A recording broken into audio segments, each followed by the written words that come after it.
ನನ್ನ ಹೆಸರು ನಾರಾಯಣ ಸ್ವಾಮಿ ಅಂತ, ದೇವಸ್ಥಾನದ ಕಾರ್ಯನಿರ್ವಾಹಕ ಅಧಿಕಾರಿ. ಹೌದು, ಈ ದಿನ ಭಕ್ತಾದಿಗಳಿಗೆ ಬ್ರಹ್ಮರಥೋತ್ಸವ ಪ್ರಯುಕ್ತ ಊಟದ ವ್ಯವಸ್ಥೆನೂ ನಮ್ಮ ಪಲ್ಲಕ್ಕಿ ಸಮಿತಿ ವತಿಯಿಂದ ಮಾಡಿದ್ದಾರೆ. ಅದೇ ರೀತಿ ಭಕ್ತಾದಿಗಳಿಗೆ ದರ್ಶನದ ವ್ಯವಸ್ಥೆಯನ್ನು ಮಾಡಿದ್ದೀವಿ. ಬ್ರಹ್ಮರಥೋತ್ಸವ ಈಗಾಗಲೇ ಅದ್ದೂರಿಯಾಗಿ ಚಾಲನೆಗೊಂಡಿದೆ. ಮಾನ್ಯ ಸ್ಥಳೀಯ ಶಾಸಕರು ಆಗಮಿಸಿದರು, ಮಾನ್ಯ ಶರವಣ ಸಾಹೇಬರು ಬಂದಿದ್ದರು, ಬಂದು ರಥೋತ್ಸವನ ಚಾಲನೆ ಮಾಡಿದ್ದಾರೆ. ರಥೋತ್ಸವ ಆಗಲಿ ಅದ್ದೂರಿಯಾಗಿ ಚಾಲನೆ ಆಗಿದೆ. ಇದು ಸುಮಾರು ವರ್ಷದಿಂದನೂ ಇದೆ. ಒಂದು 5,000 ಜನ ಬರ್ಬೋದು. ಇವತ್ತು ಅದೇ ಬ್ರಹ್ಮರಥೋತ್ಸವ ಮುಖ್ಯವಾಗಿ ಸಂಜೆ ರಾತ್ರಿ 10ವರೆಗೆ ಪಲ್ಲಕ್ಕಿ ಉತ್ಸವ ಇದೆ. ರಾತ್ರಿ ಇದು ಹೊರಟು ಇಡೀ ರಾತ್ರಿ ಪಲ್ಲಕ್ಕಿ ಉತ್ಸವ ಇರ್ತದೆ. ರಥೋತ್ಸವಕ್ಕೆ ಈಗ ಮಾನ್ಯ ಶಾಸಕರು ಬಂದಿದ್ದಾರೆ. ನಮ್ಮ ಸ್ಥಳೀಯ ಶಾಸಕರು ರವಿ ಸುಬ್ರಹ್ಮಣ್ಯಂ ಅವರು ಬಂದಿದ್ದಾರೆ. ಮಾನ್ಯ ವಿಧಾನಸಭಾ ಸದಸ್ಯರಾದ ಶರವಣ ಸಾಹೇಬರು ಬಂದಿದ್ದರು. ಅದೇ ರೀತಿ ಇಲ್ಲಿ ಲೋಕಲ್ ಸ್ಥಳೀಯ ಮುಖಂಡರು ಎಲ್ಲ ಬಂದಿದ್ದರು. ಭಕ್ತಾದಿಗಳು ಬಂದು ದೇವರ ದರ್ಶನ ಮಾಡಿ ದೇವರ ಆಶೀರ್ವಾದ ಪಡೀರಿ ಅಂತ. ಶ್ರೀನರ ಸೊಸೈಟಿ ಡೈರೆಕ್ಟ್ರು, ಮಾಜಿ ಅಧ್ಯಕ್ಷರು, ಉಪಾಧ್ಯಕ್ಷರು.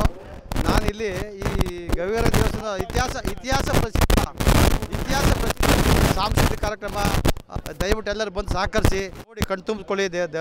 ಗವಿಗಾದ ಸುಮಾರು ನಾವು ಒಂದು ಸಮಿತಿ ರಚಿಸ್ಕೊಂಡು ಈ ಕಾರ್ಯಕ್ರಮನ ಮಾಡೋದಕ್ಕೆ ಎಲ್ಲ ಭಕ್ತಾದಿಗಳ ಸೇವಾಕರ್ತರು, ಗಣ್ಯರು ಎಲ್ಲರೂ ನಮಗೆ ಸಹಕಾರ ನೀಡ್ತಾ ಇದ್ದಾರೆ.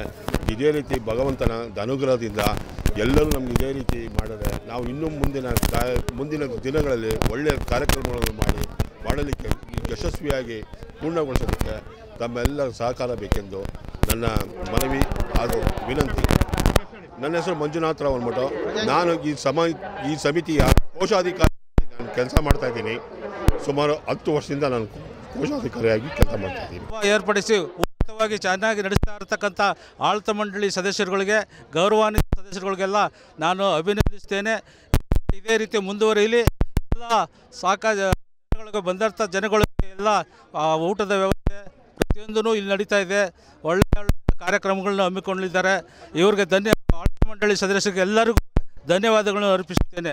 ಜೈ ಹಿಂದ್, ಜೈ ಕರ್ನಾಟಕ.